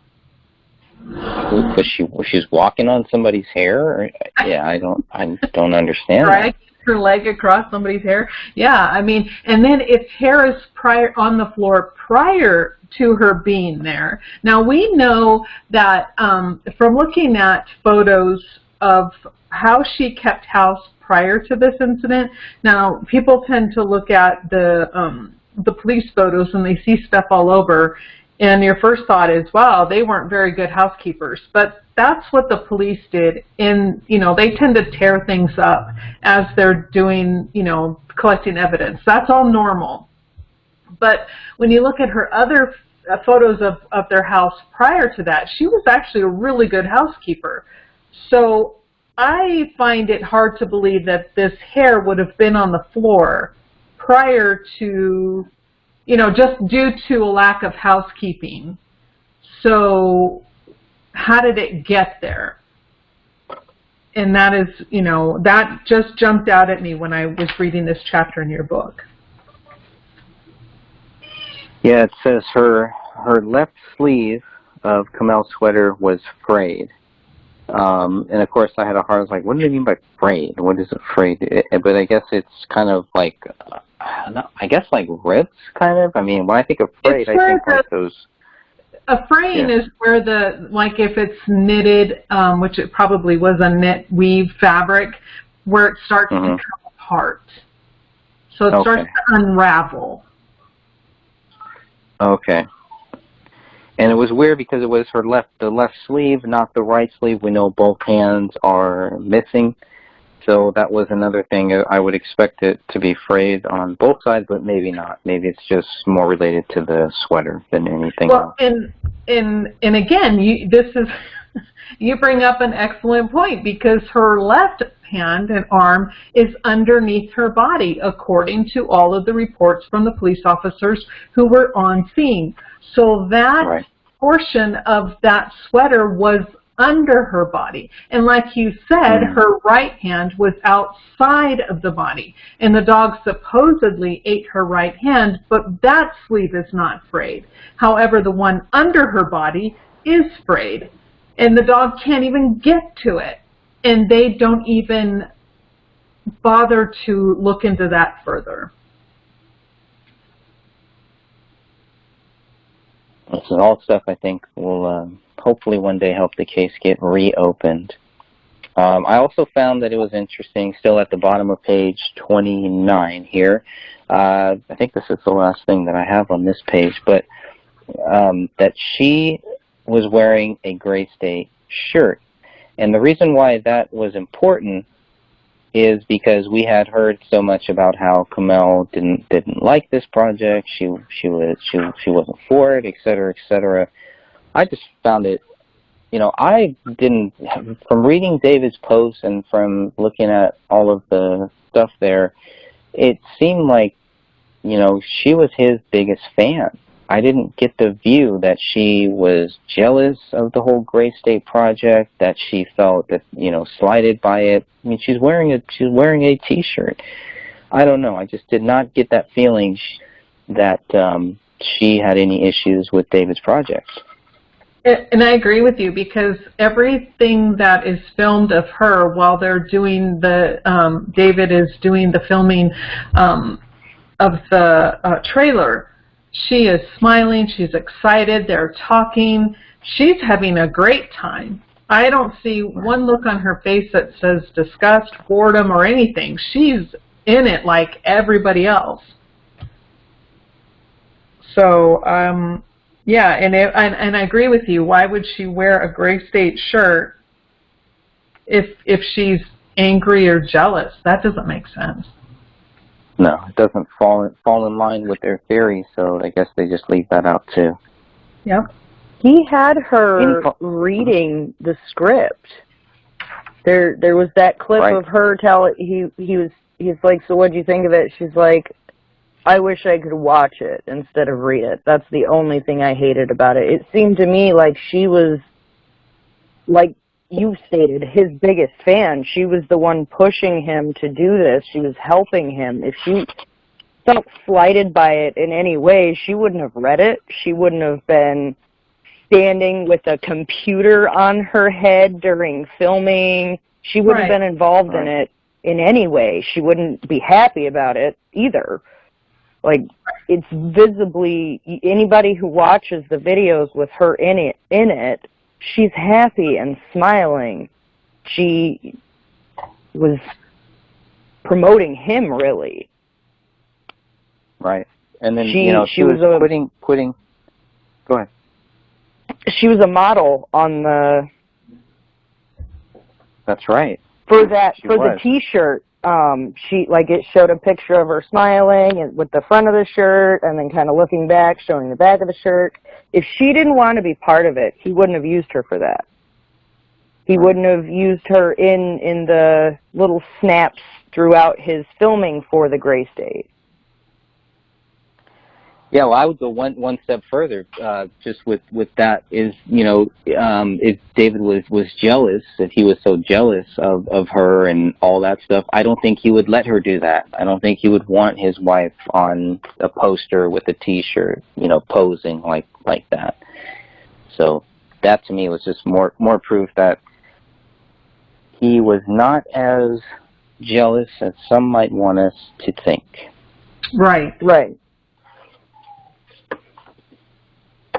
Okay. Any final words on Camille? Yeah. One thing I do want to add before we move on to David is we know that according to the toxicology report, Rania was clean. There was nothing in her system. We know David was completely clean. They did the toxicology report. We'll talk about that when we get to him. But with Camille's, hers was clean with the exception of salicylate being found in her system, which basically is just aspirin. So, again, she is clean too. There are no drugs, no alcohol in their systems at all, none. And when they're doing the toxicology reports on their liver, since they're doing here, this will follow through to David's as well. But with Camille, when they do toxicology reports, toxicology on liver, they use the liver because it tends to hold in drugs longer, because medications and everything tends to metabolize in the liver. So it will remain in the liver a lot longer than it would blood and urine. And when the liver drug tests come back completely clean, they had no alcohol, that means no absinthe, no marijuana, no drugs, nothing in their system, with the exception of Camille, who had aspirin. And wasn't she prescribed ibuprofen? That I don't know. There was some found at the house. Yeah. Yeah, like on the in one of the drawers there was prescription for Camille of, I don't remember if it was $750 or $800. Basically, but it was ibuprofen. She was taking something very natural like aspirin, a pain reliever, and that was it. Right. They are clean. So the marijuana being on the dresser and that staging of trying to make it look like they were potheads is out the window. Their toxicology reports prove that's out the window. The theory that David was, loony and crazy due to absinthe, out the window. He had no alcohol in his system whatsoever. So all of those theories, all of those stories can be put to rest, according to the autopsy reports. Interesting. Love it. Thanks for bringing that up, too. I think that's a huge point there. Yes, thank you. I've been wondering what that is. Salicylate. I mean, David had I think he had back issues. He had some problems. So I was really expecting to find that here. I was expecting to find him on some painkillers or something like that. Yeah, something, because, yeah, when the IED exploded and it damaged his legs and hurt his legs and his back, you would think, because he, did state that he was in pain. However, I think he treated his pain with exercise because he was always exercising. That's true. That is true. So for David, his autopsy begins at 11:40 a.m. on January 18th, 2015. No, that's not correct. The second press release happens at 11:40 a.m. on January 18th. 10 minutes later, at 10:50 a.m. is when David's autopsy begins. So by this point, they have already accused David of being guilty of killing his wife, his daughter, and himself. And 10 minutes later, they start to go over his body, which I did think that was, I don't understand why they were so quick to just, like they really needed to get the answer out first. But generally, we would want you to research first and then get the right answer, not just a answer. Go ahead. Right, and the whole thing is that they had no results from anyone's autopsy. Toxicology had just been, being done and collected, hadn't even been sent off yet. They had nothing. And then they just go ahead and they start calling it murder-suicide. And in fact, you... I know you disagree with me saying this, but I'm always like, because that Chief Reitschel or whatever his name is, Chief R, he plainly states in again, in one of those newspaper articles things where he says within 2 hours they knew. And it's right. Like, they talk about jumping to conclusions. You can't walk into a house like that and say, oh, okay, we know what this is. I don't care how much you have. You need to investigate it. That would have been nice. Would have been. Would have been logical, but not a lot of logic in a lot of the stuff we're seeing here. But yeah, within 2 hours, within 4 hours, that's just crazy. There's no way.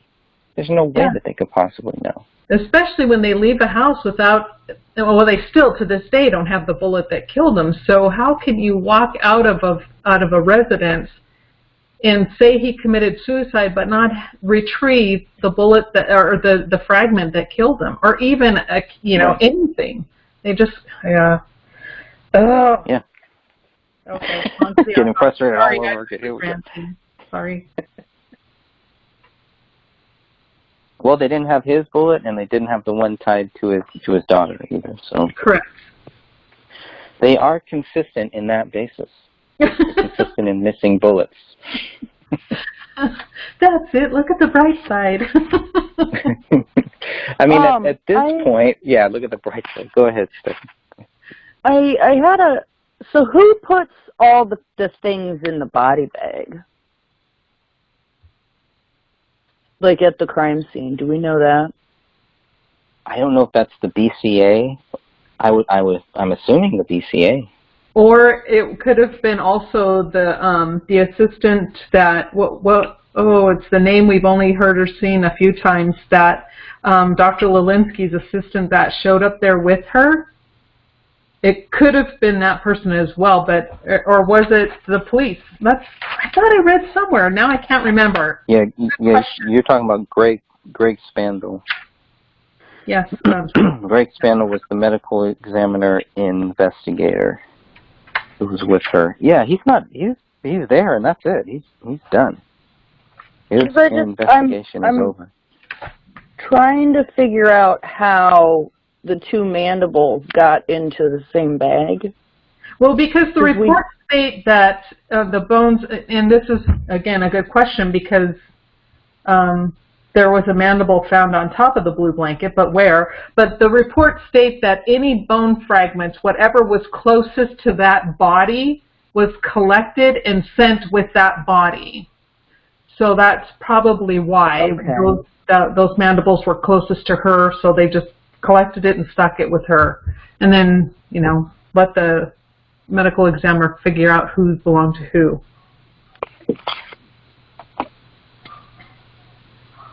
That's right.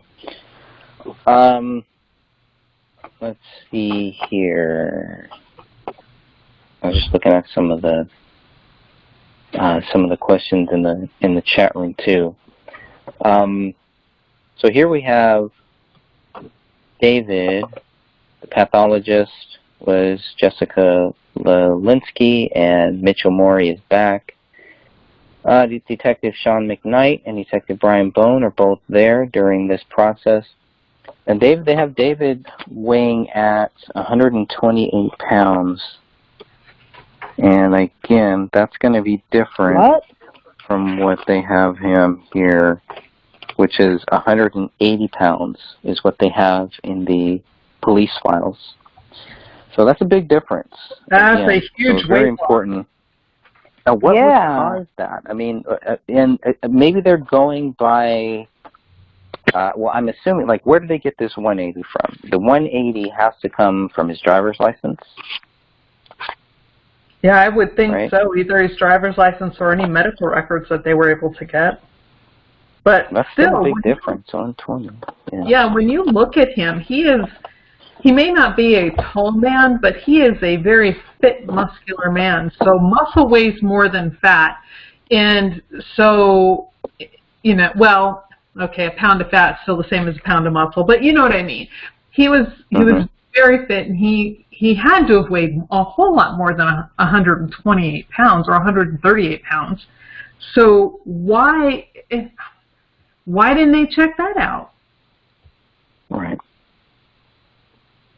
I had it in my head that Kamel was 120 pounds and he was 185 pounds.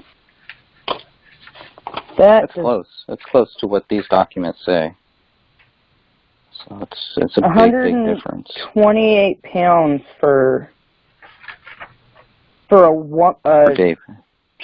For David, not Kamel. Oh wow. Yeah, Kamel was 85. She was found 85 pounds. Normally, they said 130. David was found 128 pounds. Normally, at about 180. So that's a big Is that normal for them to lose that much weight after death? Not in any of the dead people I've ever seen. If they were 150 when they died, they were 150 a week later, you know?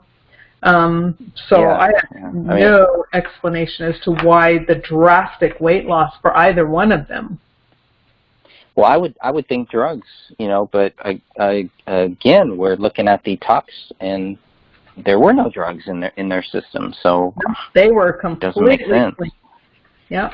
They were in the process of making food. So I don't think they had any issues like that. I don't know. There's no answer for that. Yep, none. You assume that it would be in their system. I mean, Pop's found in the house, so you assume it would be in one or the other system. But toxicology coming back negative for that.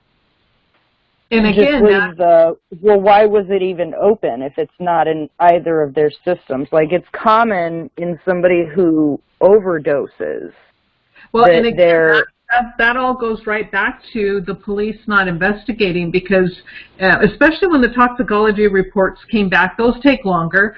But the moment they came back and they were sent to the police station, the police should have then looked at that and said, okay, there was marijuana open on their dresser. There was a bong in the bathroom that looked to have been cleaned right away or relatively within a certain time frame. But everything on their toxicology reports come back clean. They are clean of everything. So that then tells them the scene is staged. They should have then gone to look to see, okay, why was this placed here? Who placed that there? Because people who smoke pot, but then, you know, kind of collect it and save it for later, aren't going to leave it open and just sitting out. No, they don't. If you're about to smoke, you would have it all out like that. Right. It being left like that points to a scene interrupted. But or a staged scene. Yes, or a staged scene. It's sadly nobody followed up on this. If David was alive and that came back negative, they would have done more follow-up so that they could continue to prosecute him and have him in jail for this crime. None of that was done. None of the things that you would normally see in cases like this, we'll say, where there's, I think they're called family annihilators. Like a person who just kills their whole family, just snaps and kills their whole family, to take them to court and show that they did this crime. There's follow-up questions, there's testing upon testing upon testing to prove what they say happened so that any judge or jury is completely clear on what happened and why that person needs to be put in jail. Right. With them saying David did this, there's no...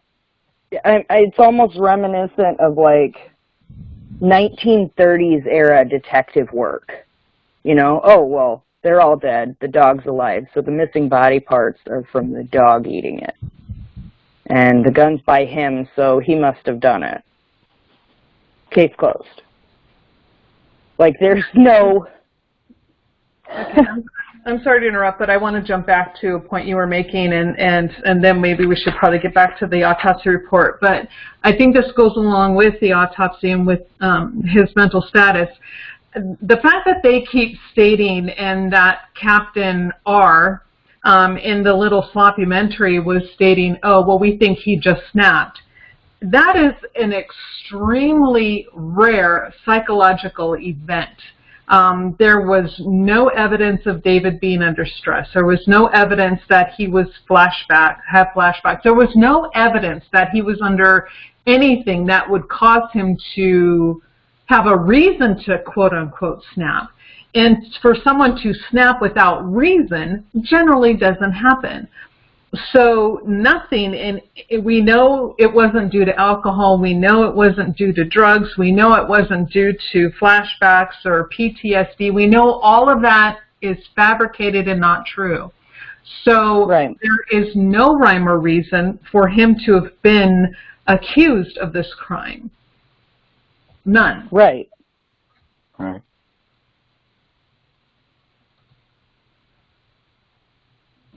It also says David was identified by the dental records and the body tats. The problem here that I'm having with the identifications is the date that these reports are done on January 18th. The bodies aren't positively identified until January 21st. So I'm having another problem with that. How are they justifying this? At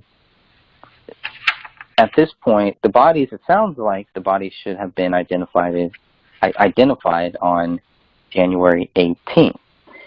The positive ID is not mentioned in the AVPD press releases until January 21st. And someone could say, well, maybe they just waited until January 21st. Yeah, but they have, there are other AVPD press releases that say that the bodies have not been positively identified. So I'm trying to understand this logic here.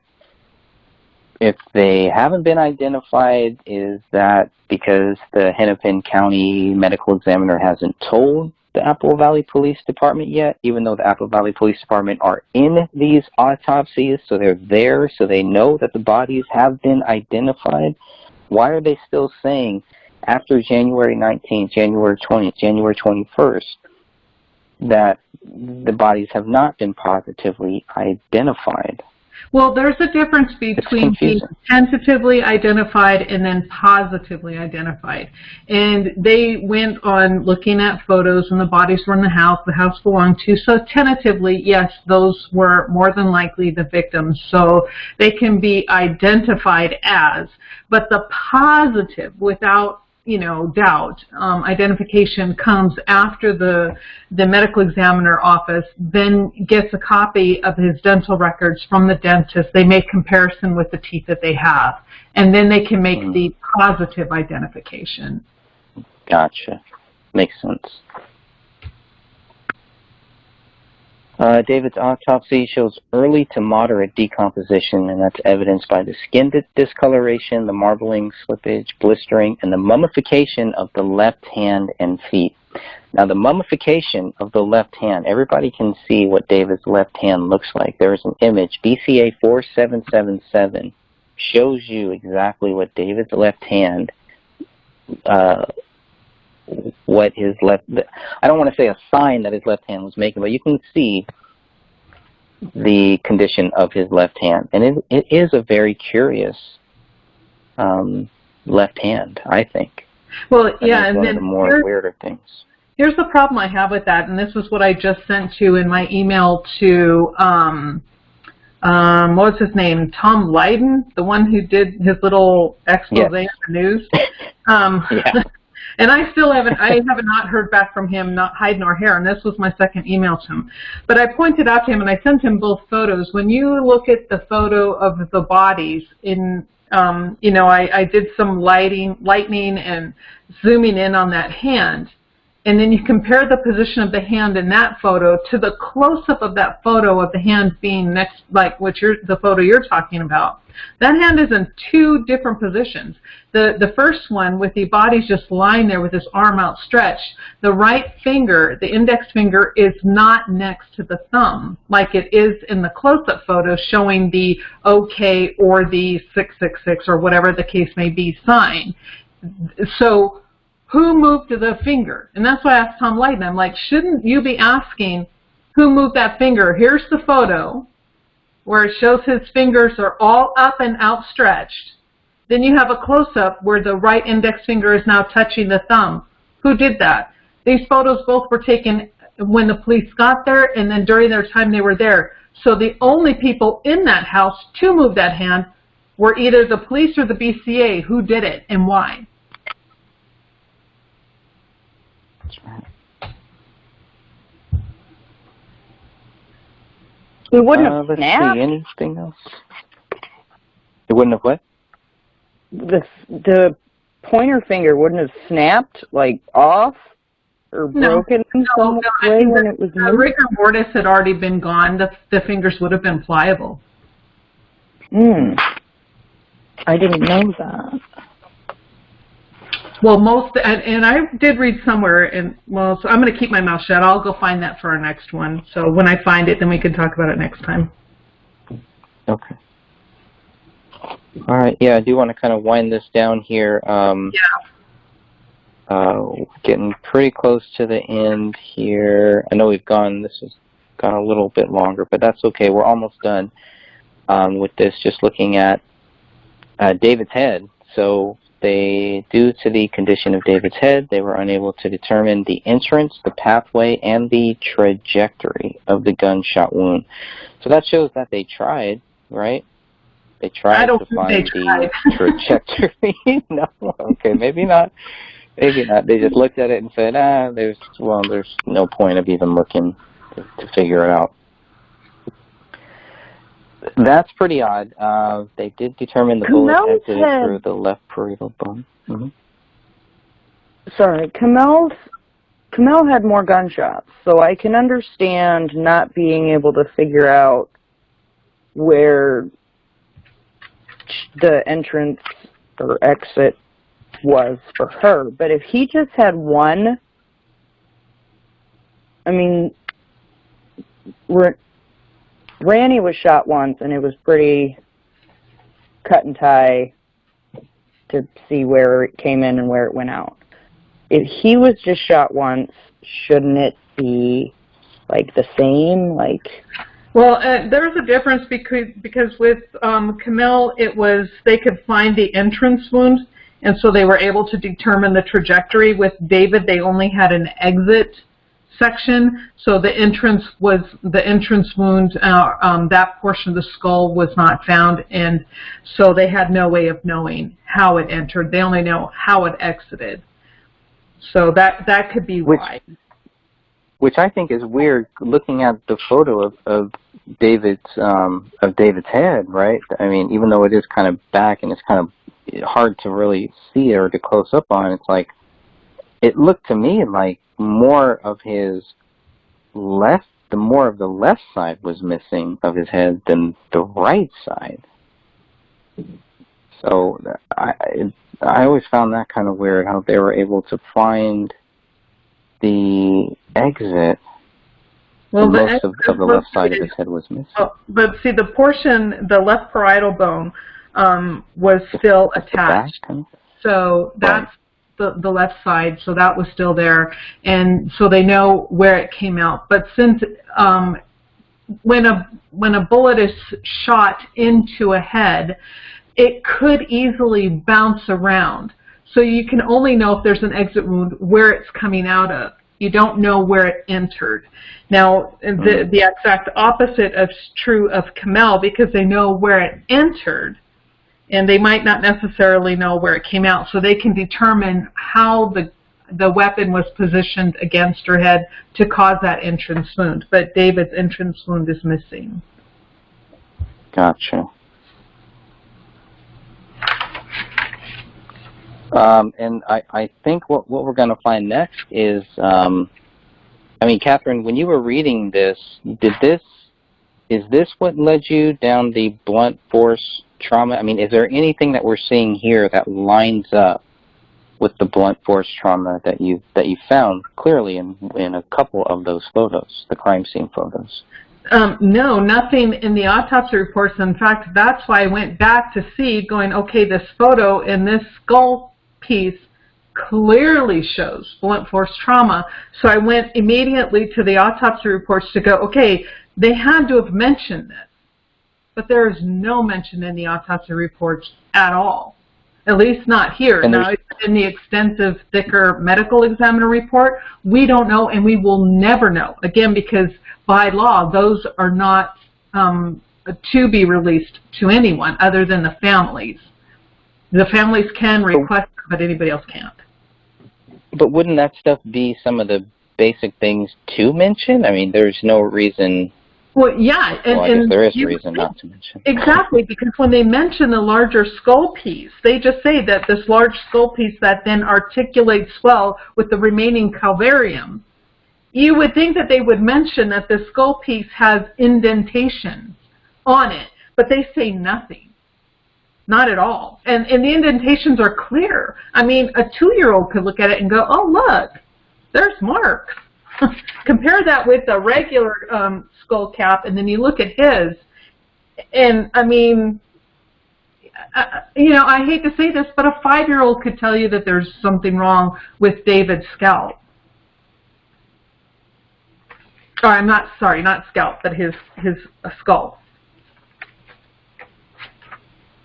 And so these skull bone fragments ranging from 1.5 to 14.5, is that would the image of the blunt force trauma, would that fall in line? Would that fall into this category, 1.5 to 14.5 centimeters?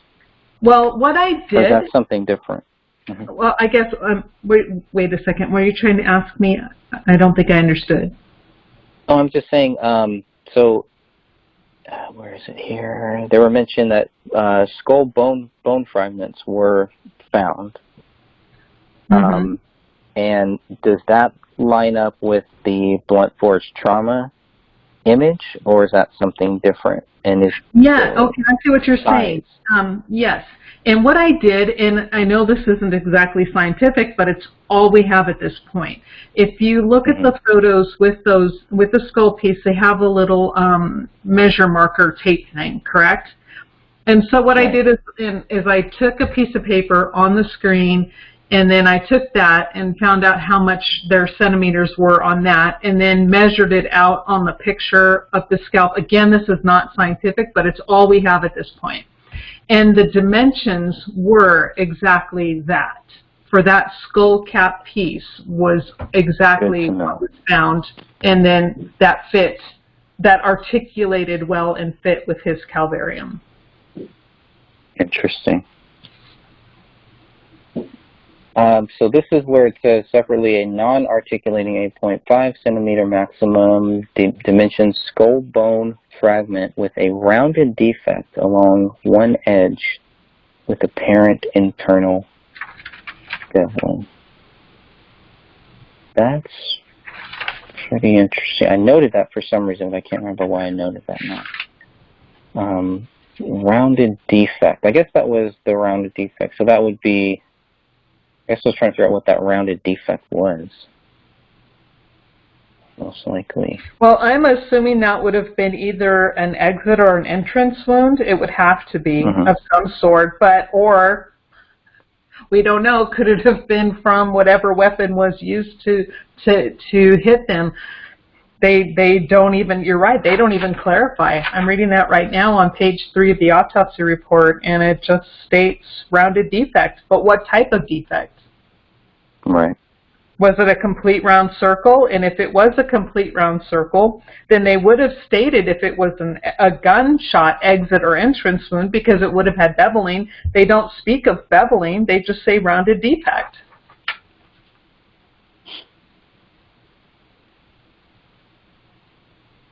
Oh, these guys. Let's see. So, examined separately from David's body at the time of the autopsy was a maxilla with well-preserved teeth. And I guess that was, it's mentioned here. So, if it's mentioned here, that it's got to be tied to David, right? Oh, that's okay. I would assume so. This goes back. Okay, I want to clarify now, because there were 2 mandibles found with Kamel, and I remember I stated that there was one on the blanket. It wasn't the mandible that was found on the blanket. It was the maxilla. And so that's why. Okay, I get it now. So now we don't have. I haven't seen any photos of the mandibles, but we have definitely seen that photo of the maxilla, which is what they're describing here. That was transferred with David. But they don't say if it belongs to him or not. It was just in the evidence bag, because that was on his body and next to his body, so it was transferred with his body. But they don't state who it belonged to. And the maxilla is the upper or the bottom portion? Upper. The mandible will be the bottom, maxilla is upper. Okay, and the one found on the blue blanket is a... That's the maxilla. That's what they're talking about right here. Okay.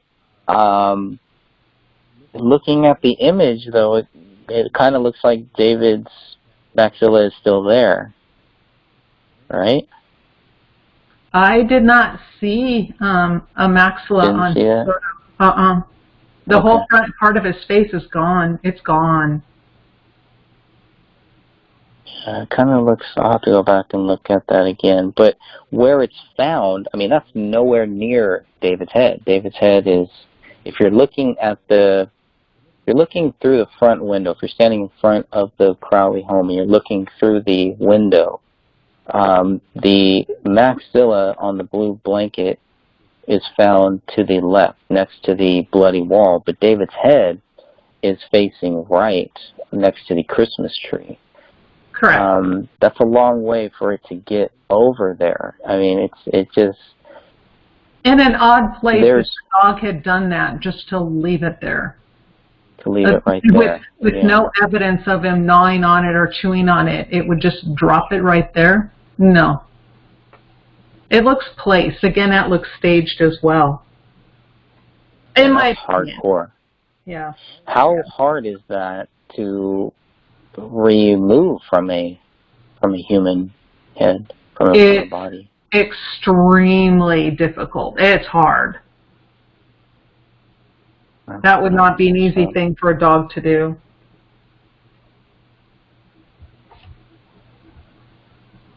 That's disturbing. This report also claimed Puleo was responsible for the absence of David's brain, the majority of his skull, the neck skin, neck soft tissue, neck muscles, the hyoid bone. I think at this point I was just so frustrated with what I was reading. I could not believe that they were blaming the dog for all of this stuff here. And it was very, very frustrating. So I just decided to just list all of the things that they were blaming the dog for. Yeah, and not only testing, without anything. Yeah. I'm sorry, Greg. I keep cutting you off. I'm so sorry. But it's interesting that they blame paleo for so much of this stuff, but yet this is one very picky dog, very discriminating taste. It's going to choose just this, the hardest bones of the body, over what is easy to get to, easy to remove. But let's go for the hardest bones, and we're just going to eat them all up. I'm like, wow, really? Okay. How gullible do they really believe people are? I don't get it. I don't either. I mean, you can see his left hand. Those fingers are they're just there. They're up there. You know, it's very easy to take those, but instead, the dog apparently only goes for David's right hand and doesn't touch the left hand. Yeah, again, it's baffling. Yep. Regarding the missing right hand, the distal right forearm shows intact smooth ends of the radius and ulna and irregularly contoured soft tissue, muscle, and skin. So does that line up with animal scavenging? I'm trying to find that on the report. The report.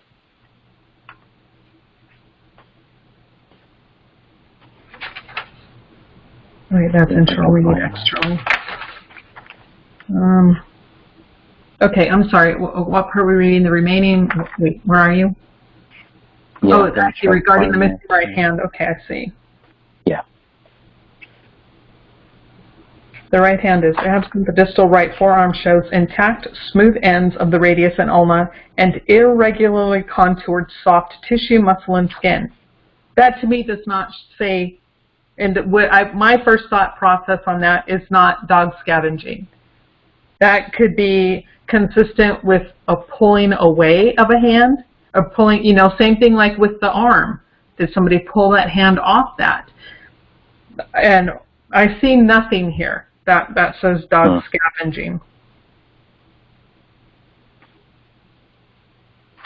That's very curious then.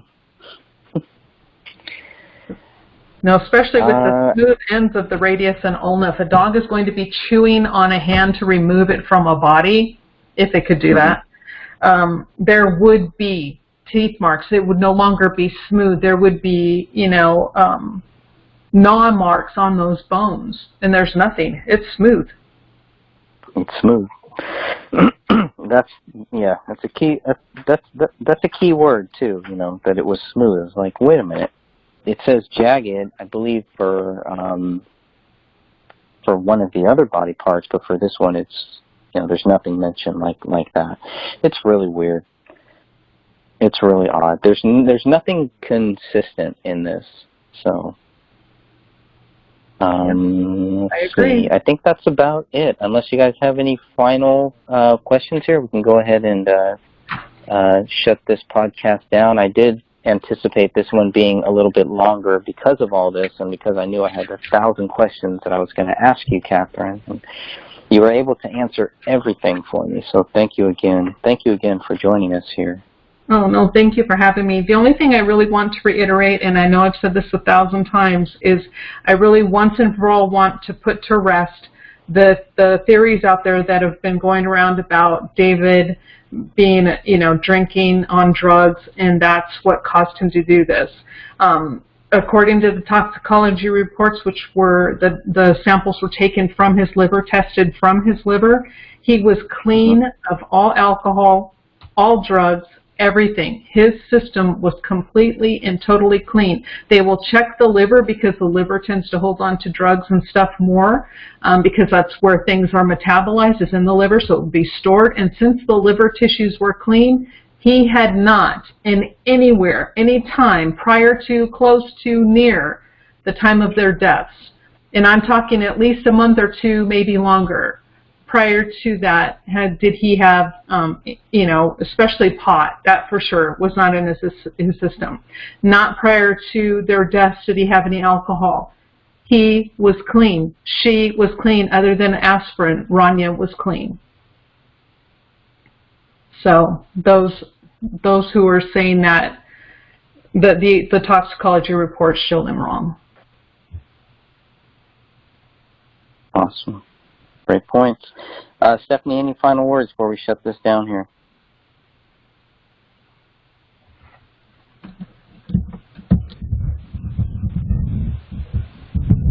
Did we lose Stephanie? Did we lose her? We might have. Okay, well, thank you. Well, yeah, thank you very, very much. And next time we'll come back next month. Remember, we do these on the first of every month. This was the first live podcast that we've done. So I want to appreciate everyone, all of your efforts, all of your help to get the case reopened. That is the goal here, to get justice for this family, to let people know that David Crowley is not guilty, has not been proven guilty, and will never be proven guilty. And next month we will come back here and we will discuss the living room chapter. So I hope you all join us for that. God bless you all and have a great Sunday.